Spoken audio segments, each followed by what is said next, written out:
আসসালামু আলাইকুম। বিটিভি চট্টগ্রামের সংবাদে সবাইকে স্বাগত জানাচ্ছি আমি শারমিন আক্তার। প্রথমেই সংবাদ শিরোনাম।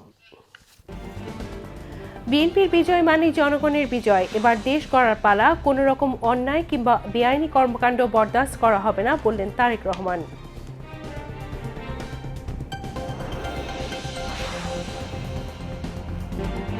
নির্বাচনে 297 আসন ও গণভোটের ফলাফলের গেজেট প্রকাশ।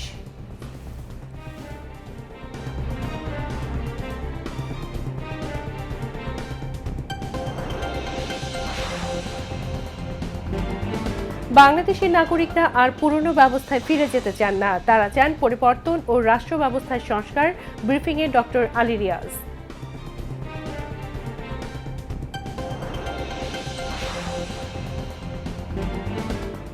বাংলাদেশ গণতান্ত্রিক অগ্রযাত্রায় যে সাফল্য দেখিয়েছে তা ইতিহাস হয়ে থাকবে, মন্তব্য ইইউ নির্বাচন পর্যবেক্ষণ প্রতিনিধি দল প্রধানের।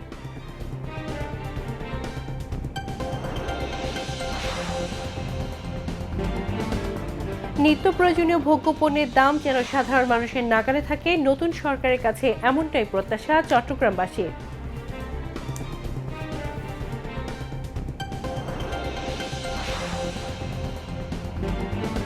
ইরানের বিরুদ্ধে মাস জুড়ে দীর্ঘ অভিযানের জন্য প্রস্তুত মার্কিন বাহিনী, ভেনেজুয়েলা সফরে যাবেন ট্রাম্প।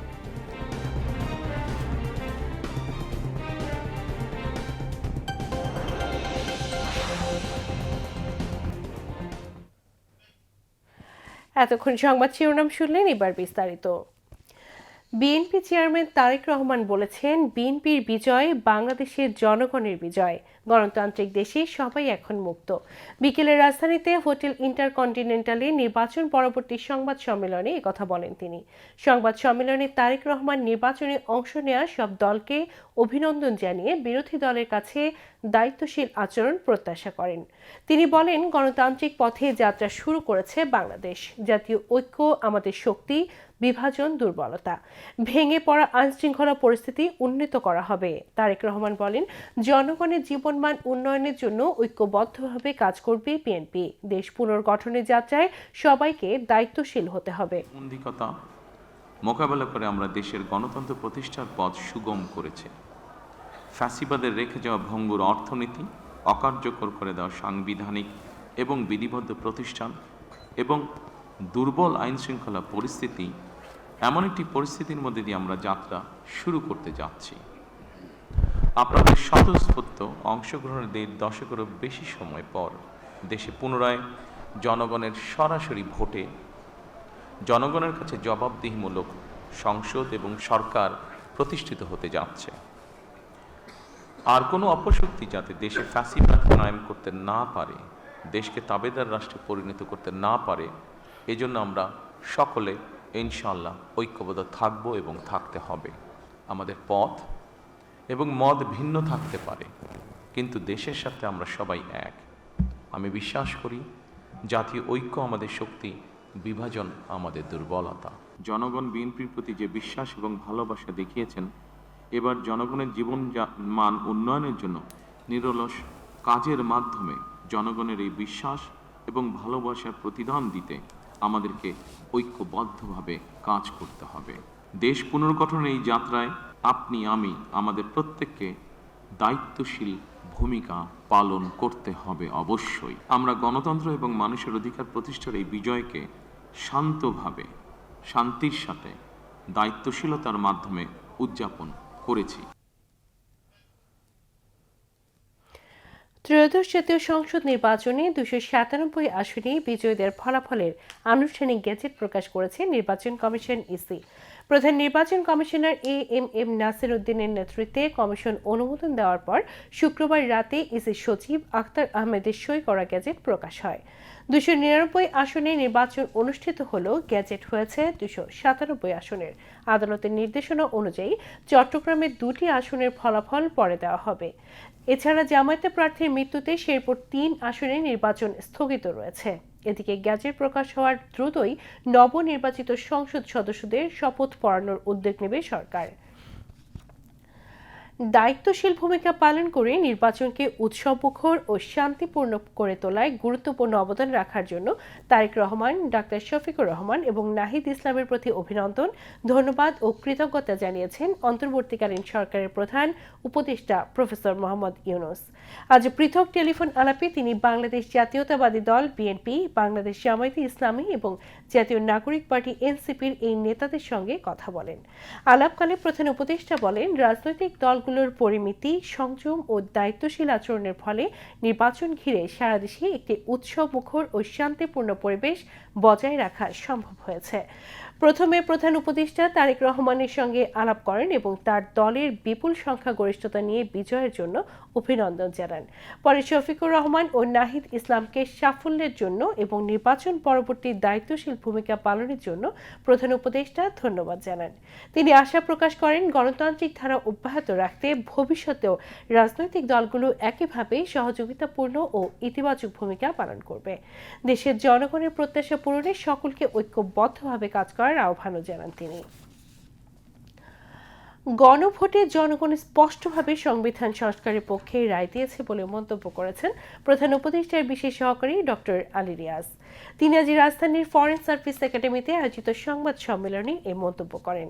ডক্টর আলী রিয়াজ বলেন, দেশের নাগরিকদের বৃহদাংশ আর পুরনো ব্যবস্থায় ফিরে যেতে চান না, তারা চান পরিবর্তন ও রাষ্ট্র ব্যবস্থার সংস্কার। কুমার বিশ্বজিৎ রায়ের প্রতিবেদন। ত্রয়োদশ জাতীয় সংসদ নির্বাচন ও গণভোটের ফল ঘোষণার পর আনুষ্ঠানিক প্রতিক্রিয়া জানাতে সংবাদ সম্মেলন করেন গণভোট সংক্রান্ত জনসচেতনতামূলক প্রচার কার্যক্রমের মুখ্য সমন্বয়ক ডক্টর আলী রিয়াজ। শনিবার রাজধানীর বেইলি রোডে ফরেন সার্ভিস একাডেমিতে তিনি বলেন, গণভোটে হাঁ ভোটের মাধ্যমে জনগণ সংস্কারের পক্ষে রায় দিয়েছে। জনগণের ভোটেই এটি স্পষ্ট হয়েছে, দেশের নাগরিকদের বৃহদাংশ আর পুরনো ব্যবস্থায় ফিরে যেতে বা স্থিতাবস্থা বজায় রাখতে চান না, তারা চান পরিবর্তন ও রাষ্ট্র ব্যবস্থার সংস্কার। বাংলাদেশের নাগরিকরা অত্যন্ত সুস্পষ্ট এবং দ্বিধাহীনভাবে জুলাই জাতীয় সনদের সংবিধান সংস্কারের প্রস্তাবসমূহের অনুকূলে তাদের রায় দিয়েছেন। এই রায় থেকে এটা স্পষ্ট যে বাংলাদেশের নাগরিকদের বৃহদাংশ আর পুরনো ব্যবস্থায় ফিরে যেতে বা স্থিতাবস্থা বহাল রাখতে চান না, তারা চান পরিবর্তন, রাষ্ট্র ব্যবস্থায় সংস্কার। ডক্টর আলী রিয়াজ জানান, 12ই ফেব্রুয়ারির নির্বাচনে ভোটারদের 60% বেশি গণভোটে অংশ নিয়েছেন, যা জাতীয় সংসদ নির্বাচনের তুলনায় 1% বেশি। গণভোটে ভোট দিয়েছেন 7,76,95,023 জন ভোটার, যা মোট ভোটের প্রায় 60.84%। এর মধ্যে 4,82,660,000 জন হ্যাঁ ভোট দিয়েছেন, যা কাস্ট হওয়া মোট ভোটের 68.06%। না ভোট দিয়েছেন 2,20,71,726 জন ভোটার, যা কাস্ট হওয়া ভোটের প্রায় 31%।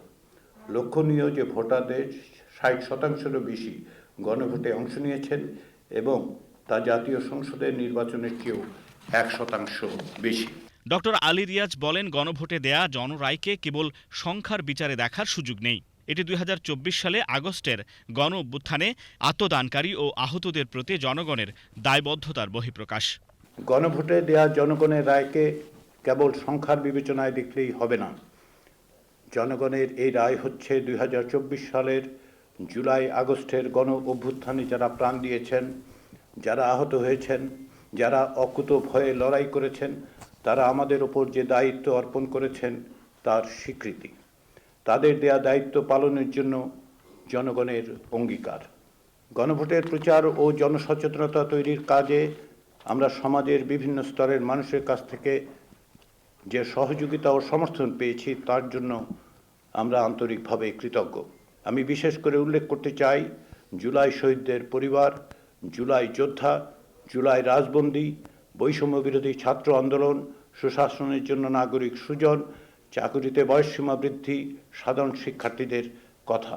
তিনি বলেন, গণভোটের মধ্য দিয়ে সংস্কারের ব্যাপারে যে সুস্পষ্ট গণরায় এসেছে তা বাস্তবায়নের দায়িত্ব এখন রাজনৈতিক দলগুলোর। সংবাদ সম্মেলনে প্রধান উপদেষ্টার বিশেষ সহকারী মুনির হায়দার, প্রধান উপদেষ্টার প্রেস সচিব শফিকুল আলম সহ সংশ্লিষ্টরা উপস্থিত ছিলেন। শুধুমাত্র আক্ষরিক অর্থে। কুমার বিশ্বজিৎ রায়, বিটিভি নিউজ, ঢাকা।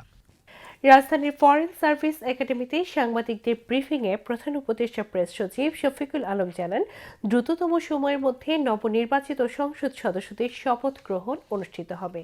কোনো মতেই 16 বা 17 ফেব্রুয়ারি পার হবে না। তিনি জানান, দায়িত্ব হস্তান্তরের কাজ দ্রুত এগিয়ে চলছে। শপথের জন্য প্রস্তুতির কাজ গতকাল থেকেই শুরু হয়েছে। আজকে আপনারা দেখেছেন যে এমপিদের গেজেট প্রকাশ হয়েছে এবং বাকি কাজ খুব দ্রুত গতিতে চলছে। চিফ অ্যাডভাইজার কালকেও কাজ করেছেন, আজকেও চিফ অ্যাডভাইজার কাজ করছেন এবং পুরো টিম কাজ করছে, ক্যাবিনেট কাজ করছে স্মুথ ট্রানজিশনের জন্য। খুব দ্রুত শপথ সম্পন্ন হবে, দেরি হলেও এটা 16 বা 17 তারিখ বা তারপরে যাবে না। বাংলাদেশ গণতান্ত্রিক অগ্রযাত্রায় যে সাফল্য দেখিয়েছে তা ইতিহাস হয়ে থাকবে বলে জানিয়েছেন European union election observation mission প্রধান ইভারস ইয়াবস। আজ রাজধানীর একটি হোটেলে নির্বাচন পর্যবেক্ষণের প্রাথমিক প্রতিবেদন তুলে ধরতে আয়োজিত সংবাদ সম্মেলনে একথা বলেন তিনি। এ সময় ত্রয়োদশ জাতীয় সংসদ নির্বাচন প্রতিযোগিতামূলক হয়েছে বলেও মন্তব্য করেন ইইউ নির্বাচন পর্যবেক্ষক দলের প্রধান ইভারস ইয়াবস বলেন, ইইউর পর্যবেক্ষকরা 805টি ভোট কেন্দ্র পর্যবেক্ষণ করেছেন। গ্রহণযোগ্য এবং আইনি শাসন অনুসারে নির্বাচন অনুষ্ঠিত হয়েছে। স্বচ্ছতার সঙ্গে নির্বাচন কমিশন কাজ করেছে। নির্বাচন কমিশন সুষ্ঠুভাবে পেশাগত দায়িত্ব পালন করেছে উল্লেখ করে তিনি বলেন, প্রচারণার সময় প্রার্থীরা স্বাধীনভাবে গণসংযোগ করতে পেরেছেন। নির্বাচনের পর রাজনৈতিক দলগুলো যেভাবে শান্তিপূর্ণভাবে জয় পরাজয় মেনে নিয়েছে তা প্রশংসাযোগ্য বলেও মন্তব্য করেন ইভারস ইয়াবস। Elections were credible and competently managed, marking a pivotal step towards restoring democratic governance and rule of law. For the first time since 2008, elections were genuinely competitive, conducted under a renewed legal framework that largely accords with international standards and with fundamental freedoms broadly respected. Shares the same values of equality and justice. I also wish to extend my thanks to the state institutions, the judiciary, civil society, security services, the media, political parties, and the people of Bangladesh for their openness and cooperation throughout our presence here in the country. The Bangladesh Election Commission worked independently and transparently, maintaining the confidence of stakeholders and upholding the integrity of the polls. জনগণের বিপুল সমর্থনে সরকার গঠনের পথে BNP. নতুন সরকারের কাছে বন্দরনগরী চট্টগ্রামের সাধারণ মানুষের অন্যতম দাবি বাজার নিয়ন্ত্রণ। তারা মনে করছেন সরকার কার্যকর উদ্যোগ নিলে নিত্য প্রয়োজনীয় খাদ্যপণ্যের দাম মানুষের নাগালের মধ্যে আসবে। আতিকুর রহমানের রিপোর্ট। নতুন সরকারের কাছে সাধারণ মানুষের প্রত্যাশার তালিকায় একদম শীর্ষে রয়েছে বাজার নিয়ন্ত্রণ। গত কয়েক বছরে আকাশচুম্বী দ্রব্যমূল্য সাধারণ মানুষের নাবিশ্বাস তুলে দিয়েছে। মানুষের দাবি, চাল, ডাল আর তেলের দাম যেন সাধারণের নাগালে থাকে। যারা নির্বাচিত হয়েছে তাদের কাছে আমাদের একটাই দাবি, আমরা যারা মাঠে করি খাই যেন ক্রয় মূল্যটা সীমাবদ্ধ থাকে। কর্ম করে যেই টাকাটা পাবো ওই টাকাটার ভিতরে ফ্যামিলিটা যেন সুন্দরভাবে চালাইতে পারি, এতটুকুই আশা, আর কোনো কিছু না। এখন যারা নতুনভাবে আমাদের মাঝে বাংলাদেশে নির্বাচিত হয়েছে, আমরা ওদের কাছে প্রত্যাশা একটাই যে মেহনতি মানুষ অর্থাৎ গরিব দুঃখী মানুষ যাতে সুন্দরভাবে আপনার চলতে পারে, সুন্দরভাবে ওরা দেশ পরিচালনা করতে পারে, এটা আমাদের প্রত্যাশা ওদের কাছে। সরকারের কাছে একটাই আবেদন, সুন্দরভাবে দেশটা চালাক আর আমাদের ন্যায্য মূল্য এগুলি আর মাদক থেকে দূরে থাকার জন্য সবাইকে আহ্বান করাবে। দুর্নীতিমুক্ত প্রশাসন আর বৈষম্যহীন সমাজ, এটাই এখন তরুণ প্রজন্মের মূল চাওয়া। সাধারণ মানুষ চায় মেধাভিত্তিক কর্মসংস্থান আর সরকারি দপ্তরে হয়রানি মুক্ত সেবা। প্রথমত হচ্ছে দুর্নীতিমুক্ত বাংলাদেশ চাচ্ছে একটা, আর হচ্ছে যে আমাদের কর্মসংস্থান অনেক বৃদ্ধি করতে হবে, কারণ আমাদের বেকারের সংখ্যা প্রচুর, অনেক শিক্ষিত মানুষ আছে যারা এখনও বেকারে হয়েছে, তো কর্মসংস্থান আমরা বৃদ্ধি করতে হবে। প্রত্যাশা দেশটাকে যেন একটু আপনার সুন্দরভাবে ঘরে ওরা আইন কানুন সব কিছুই দেশটা যাতে একটু ভালোভাবে থাকে। দেশ ভালো থাকলে আর আমরাই ভালো। মধ্যবিত্ত ও নিম্ন মধ্যবিত্তের অন্যতম কষ্টের জায়গা স্বাস্থ্যসেবা। ওষুধের দাম কমানো এবং সরকারি হাসপাতালে উন্নত চিকিৎসা নিশ্চিত করার পাশাপাশি শিক্ষা প্রতিষ্ঠানে ফি কমানো সহ মৌলিক সুযোগ সুবিধাগুলো নিশ্চিত করার কথা বলছেন সাধারণ মানুষ।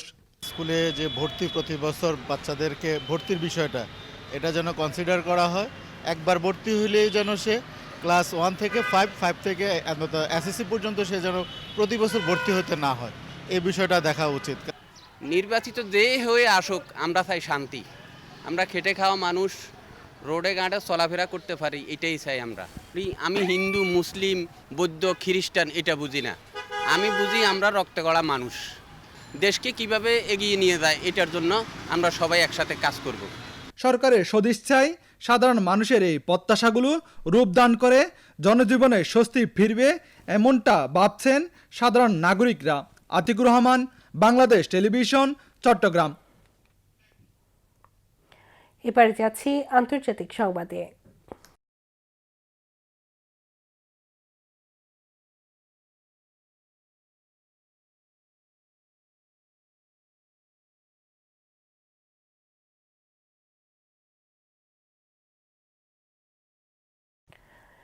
ইরানে মাসব্যাপী অভিযানের জন্য প্রস্তুতি নিচ্ছে যুক্তরাষ্ট্রের বাহিনী। বার্তা সংস্থা এমন খবর জানিয়েছে নাম প্রকাশ না করা মার্কিন কর্মকর্তাদের বরাত দিয়ে। তাদের মতে এই অভিযান হবে আগের যে কোনো সংঘাতের চেয়ে গুরুতর। এমন খবর কূটনৈতিক প্রচেষ্টার গুরুত্ব আরও বাড়িয়ে দিয়েছে। গত সপ্তাহে ওমানে মার্কিন ও ইরানি কূটনীতিকরা তেহরানের পারমাণবিক কর্মসূচি নিয়ে কূটনৈতিক আলোচনার পুনরুজ্জীবনের লক্ষ্যে বৈঠক করেন। এর আগে ট্রাম্প ওই অঞ্চলে সামরিক শক্তি জোর করেছিলেন, যা নতুন সামরিক পদক্ষেপের আশঙ্কা বাড়িয়েছিল। শুক্রবার মার্কিন প্রেসিডেন্ট ডোনাল্ড ট্রাম্প ইরানি সরকার পরিবর্তনের ধারণাকে সমর্থন করেন এবং ঘোষণা দেন যে মধ্যপ্রাচ্যে শিগগিরই অত্যন্ত শক্তিশালী ক্ষমতা দেখা যাবে। একই সময়ে পেন্টাগন ওই অঞ্চলে দ্বিতীয় একটি বিমানবাহী রণতরী পাঠায়। ইরানের শাসন পরিবর্তন চান কিনা জানতে চাইলে ট্রাম্প বলেন, এটা মনে হয় সবচেয়ে ভালো ঘটনা হতে পারে। তবে তিনি ইরানের নেতৃত্বে কাকে দেখতে চান সেই বিষয়ে বিস্তারিত জানাননি, শুধু বলেন এমন মানুষ আছে। মার্কিন প্রেসিডেন্ট ডোনাল্ড ট্রাম্প বলেছেন তিনি ভেনেজুয়েলা সফর করার পরিকল্পনা করছেন। শুক্রবার হোয়াইট হাউস থেকে নর্থ ক্যারোলিনার ফোর্ট ব্র্যাগ সামরিক ঘাঁটির উদ্দেশ্যে রওনা হওয়ার সময় সাংবাদিকদের একথা বলেন ট্রাম্প। সেখানে তিনি 3 জানুয়ারি ভেনেজুয়েলার প্রেসিডেন্ট নিকোলাস মাদুরোকে যুক্তরাষ্ট্রের অভিযানের মাধ্যমে অপহরণে জড়িত সেনাদের সঙ্গে সাক্ষাৎ করেন। এই সফর হলে 1997 সালে বিল ক্লিনটনের পর ট্রাম্প হবেন প্রথম দায়িত্বে থাকা মার্কিন প্রেসিডেন্ট যিনি দক্ষিণ আমেরিকার দেশটিতে সফর করবেন। 2017 থেকে 2021 সাল পর্যন্ত নিজের প্রথম মেয়াদে ট্রাম্প ভেনেজুয়েলার উপর কঠোর নিষেধাজ্ঞা আরোপ করেছিলেন।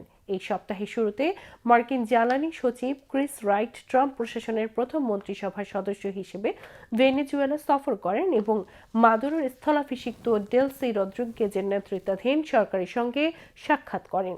মাদুরোর সাবেক উপপ্রধান রদ্রিগেজের প্রশংসা একাধিকবার করেছেন ট্রাম্প। একই সঙ্গে মাদুরো অপহরণের পর কোনো বিরোধী নেতাকে সমর্থনের সম্ভাবনাকে তিনি গুরুত্বহীন বলে উল্লেখ করেছেন।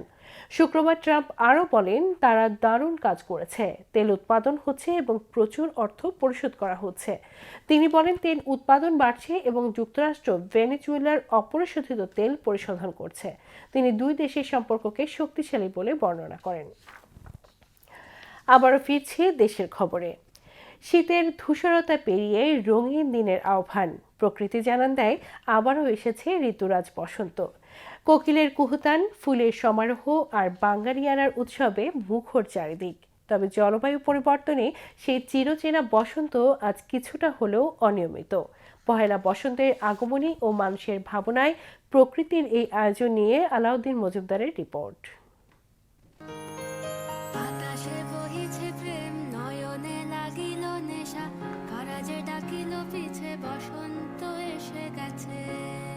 ঋতুরাজ বসন্ত মানে নতুন প্রাণের স্পর্শ। নগর থেকে গ্রাম সবখানে রঙের ছোঁয়ায় বদলে যায় চারপাশ। হলুদ, বাসন্তী আর লাল রঙে সেজে ওঠে নানান বয়সী মানুষ। বাঙালির ঐতিহ্যে পহেলা বসন্ত শুধু ঋতু পরিবর্তনের বার্তা নয়, এটি প্রাণের উৎসবও বটে। বসন্ত মানে শুধু প্রকৃতির রং বদল নয়, মানুষের মনেও লাগে নতুন রঙের ছোঁয়া। আমরা তো প্রকৃতির অংশ, প্রকৃতি যেমন ঋতুভেদে পরিবর্তন হয়, আমরাও সেরকম পরিবর্তন হই এবং বসন্তের কালারটাকে আমরা হলুদ বা কমলা, বাসন্তী এই কালারটাকেই বেছে নিই, কারণ এই সময় এই ফুলের প্রাধান্যটাই, এই রঙের প্রাধান্যটা বেশি দেখা যায়। এই রঙিন আয়োজনকে ঘিরে ব্যস্ততা বাড়ে ব্যবসায়ীদের মাঝেও। তরুণ তরুণীদের উপলব্ধির খোরাক মেটাতে তাদেরও থাকে বাড়তি প্রস্তুতি। বসন্তের প্রস্তুতিটা আমাদের কাছে বেশি থাকে। পয়লা ফাল্গুন সবাই আসে এখানে ফুল টুল কেনার জন্য। এবারে আমাদের প্রস্তুতি আছে, কিন্তু আমাদের বেচা বিক্রি খুবই কম। নির্বাচন হয়েছে তো, নির্বাচনের কারণে এখানে লোকজন ছুটিতে সবাই দেশে, এখনো ঢাকা মানুষ আসে পৌঁছানি। ফুলের ভালোবাসা, বসন্তের ভালোবাসা একসাথে মিলে বলতে গেলে ভালোই, অনেক মধুর। আর অনেকের কাছে আবার বসন্ত শুধু উৎসব নয়, জীবিকারও এক বিশেষ দিন। এই বিশেষ দিনটিকে উপলক্ষ করেই তারা অপেক্ষায় থাকেন তাদের রুটি রুজির একটু বন্দোবস্তের। বসন্ত আসলে ভালো বেচা কিনা হয়, রাতে 3টা থেকে শুরু হয়, সারাদিন বেচা কিনা হয়। এই দিনটার জন্য অপেক্ষা করে থাকি, সবাই থাকে অপেক্ষা করে। কেন এরকম একটা বছরের দিন ভালো বেচা কিনা হয়। তবে আনন্দের ভিতরেও শোনা যায় কিছু উদ্বেগের সুর। জলবায়ুর অস্বাভাবিকতার কারণে ঋতুচক্রে পরিবর্তন স্পষ্ট হয়েছে। সময়মতো শীত না আসা বা অতিরিক্ত তাপমাত্রা বসন্তের স্বাভাবিকতার সৌন্দর্যকে প্রভাবিত করেছে। প্রকৃতির এই বার্তা আমাদের মনে করিয়ে দেয় পরিবেশ রক্ষায় সচেতনতার বিকল্প নেই। কোকিলের ডাকটা শুনলেই বুঝতে পারতাম যে বসন্ত আসছে। আর এখন তো আসলে শহরে থাকি, নগর জীবন, বসন্তর ওই রকম পরিবর্তনটা বুঝতে পারি না। নগরের যারা কর্তা ব্যক্তি আছেন তারা যদি আরও বেশি গাছ সমৃদ্ধ করেন, পরিবেশ সমৃদ্ধ করেন, তাহলে হয়তো বা এই নগর জীবনেও আমরা কিছু কিছু বসন্তের উপলক্ষ খুঁজে পেতে পারি। তবে রং, গান আর আনন্দের মধ্যেও পহেলা বসন্ত যেন শোনায় দায়িত্ববোধের ডাক। প্রকৃতির ভারসাম্য রক্ষায় সবাই সচেতন হলেই আগামীর প্রজন্ম পাবে সেই চিরচেনা প্রাণবন্ত বসন্ত। বসন্ত মানে কোকিলের মিষ্টি সুরে ডাক এবং প্রকৃতি তার নিজস্ব ঢঙে, নিজস্ব রূপে নতুন করে সেজে ওঠা। তবে জলবায়ুর পরিবর্তন এবং বিশ্বায়নের এই যুগে নগর জীবনের সেই আমেজটি যেন একেবারেই ফিকে হয়ে থাকে। তবে নগরবাসী চান তারাও প্রকৃতির প্রতি যত্নবান হয়ে প্রকৃত বসন্তকে প্রকৃতভাবে উপভোগ করতে। Alauddin Majumdar, VTV news, Dhaka. বসন্ত মানে কোকিলের কুহুতান আর মৃদুবন্ধ বাতাস, গাছের নিচে ঝরা পাতার মর্মর ধ্বনি। এভাবে প্রকৃতিতে জানান দেয় ঋতুরাজ বসন্তের আগমনী বার্তা। বন্দরনগরী চট্টগ্রামে আজ নানা আয়োজনে ঋতুরাজ বসন্তকে বরণ করা হয়। রং, ফুল আর সুরের মেলায় দিনভর চলে বসন্ত বরণের উৎসব। সুরেশ কুমার দাসের রিপোর্ট। বসন্ত তার গান, তার গান লিখে যায়। বিশ্বকবির গানে বসন্ত তার গানে লিখে যায়, থুলির পরে কি আদরে। নগরে যেন এইভাবে বসন্ত আসে, ইট পাথরের প্রাসাদ প্রাচুর্যে। যে ঘুরে আকাশ চেনা যায় না, কখনো কখনো ভুলে যায় চাঁদ তারা সূর্যের কথা, আকাশের রঙের কথা। তবু লাল হলুদ সবুজ রঙের দুশোর বৈচিত্র্যে বসন্ত আসে। সোডিয়াম বাতি, এলইডি বাতি ও হ্যালোজেনের কৃত্রিম আলো তুচ্ছ করে। হাজার বছর ধরে বসন্ত তবু বাঙালির কাছে ম্লান হয় না। ফাগুন আসে, প্রকৃতিতে রঙের পাখনা মেলে, পুষ্পকলির নানা কৌতূহলে। যখন বাঙালি খুলে দেয় তার মন ও হৃদয়ের কপাট। প্রকৃতিতে যখন আপনার ঋতুর যখন পরিক্রমা শুরু হয়ে যায়, ঋতু যখন পরিবর্তন হয়, তখন মানুষের হৃদয়ও দোলা লেগে যায়। বসন্ত দেখা যায় যে আমাদের মানব মনে আলাদা একটা রং নিয়ে আসে। প্রকৃতির যতগুলি রং আছে সবগুলি রং মিলেমিশে একাকার হয়ে যায় এই বসন্তে। কালারফুল শাড়ি পরে সবাই এসেছে, মেয়েরা এসেছে, ছেলেরাও বিভিন্ন রঙের পাঞ্জাবি পরে এসেছে। আমরা দারুণ একটা অনুষ্ঠান করলাম বসন্তে। এটা আসলে মূলত রঙের উৎসব, প্রাণের উৎসব। বাঙালি উৎসব পছন্দ করে। আমরা নতুন বাংলাদেশে একটি নতুন সকাল উপভোগ করছি এবং এই সকালকে আমরা এগিয়ে নিয়ে যাব রঙের মধ্য দিয়ে, বসন্তের মধ্য দিয়ে। বসন্ত প্রেম ও পূর্ণতার ঋতু। শীতের রুক্ষতা শুষ্কতা ঠেলে পরিপূর্ণ করে তুলে হৃদয় মন। প্রকৃতির অনাবিল ডাক শীতের বদ্ধ কপাট খুলে দেয়। তাই প্রকৃতির উৎসবে সামিল সকলে। আমরা ষড়ঋতুর দেশ, আমাদের প্রতিটা ঋতুতেই আমরা কোনো না কোনোভাবে আমরা উদযাপন করি। আজকের এই বসন্তের শহরের মধ্যে এরকম প্রাণখোলা একটা পরিবেশের মধ্যে আমরা বসন্ত উদযাপন করতে পেরে সবাই মিলে আমরা অনেক আনন্দ উৎসব করে অনেক ভালো রেলি করেছি, তারপরে আরো আনন্দের মতো ফুল ছিটিয়েছি, রং করেছি। বসন্তকাল হচ্ছে রঙের খেলা। আমরা এখানে বসন্ত উৎসবের একটি উৎসব করেছি, এখানে একটি অনুষ্ঠান হয়েছে, আমরা সবাই এখানে একই রকমের বসন্ত উৎসবের ড্রেস পরেছি। কালিদাস থেকে রবীন্দ্রনাথ, আজকের নাগরিক বাঙালি কেউ বাংলার 6 ঋতুর রূপ বৈচিত্র্যকে এড়াতে পারেননি। বাতাসে বহিছে প্রেম, নয়নে লাগিল নেশা, কারাজে ডাকিল পিছে বসন্ত এসে গেছে। তাই আধুনিক শিল্পী গান রচনা করে বসন্ত এসে গেছে, বাতাসে বহিছে প্রেম, নয়নে লাগিল নেশা। সুরেশ কুমার দাস, বাংলাদেশ টেলিভিশন, চট্টগ্রাম। চট্টগ্রাম প্রেস ক্লাবে সাবেক রাষ্ট্রপতি জিয়াউর রহমানের নিজ হাতে স্থাপিত নামফলক উদ্ধারের বিষয়ে আজ এক সংবাদ সম্মেলনের আয়োজন করে প্রেস ক্লাবের ব্যবস্থাপনা কমিটি। দুপুরে প্রেস ক্লাবের ভিআইপি লাউঞ্জে সংবাদ সম্মেলনে বক্তারা বলেন, তৎকালীন প্রেসিডেন্ট জিয়াউর রহমান 1978 সালে চট্টগ্রাম প্রেস ক্লাবের নির্মাণ কাজের ভিত্তিপ্রস্তর স্থাপন করেছিলেন। পরবর্তী সময়ে সাবেক প্রধানমন্ত্রী শেখ হাসিনা প্রেস ক্লাবে আগমন উপলক্ষে ফ্যাসিবাদের দোসররা এই ভিত্তিপ্রস্তরটি খুলে ফেলেছিলেন। তখন কিছু নামধারী সাংবাদিকরা পেশাকে জলাঞ্জলি দিয়ে দলবাজিতে ব্যস্ত ছিল। বক্তারা দ্রুত সময়ের মধ্যে তদন্ত করে এই ঘটনায় জড়িতদের বিরুদ্ধে আইনগত ব্যবস্থা নেওয়ার ঘোষণা দেন। সংবাদ সম্মেলনে চট্টগ্রাম প্রেস ক্লাবের সভাপতি জাহিদুল করিম কোচি, সাধারণ সম্পাদক গোলাম মাওলা মুরাদ, সিনিয়র সহসভাপতি মুস্তফা নাইম, অর্থ সম্পাদক আবুল হাসনাত, মেট্রোপলিটন সাংবাদিক ইউনিয়নের সাধারণ সম্পাদক সালেহ নোমান, প্রেস ক্লাবের সাবেক সাধারণ সম্পাদক ওসমান গনি মনসুর উপস্থিত ছিলেন। এবারে যাচ্ছি আবহাওয়ার খবরে।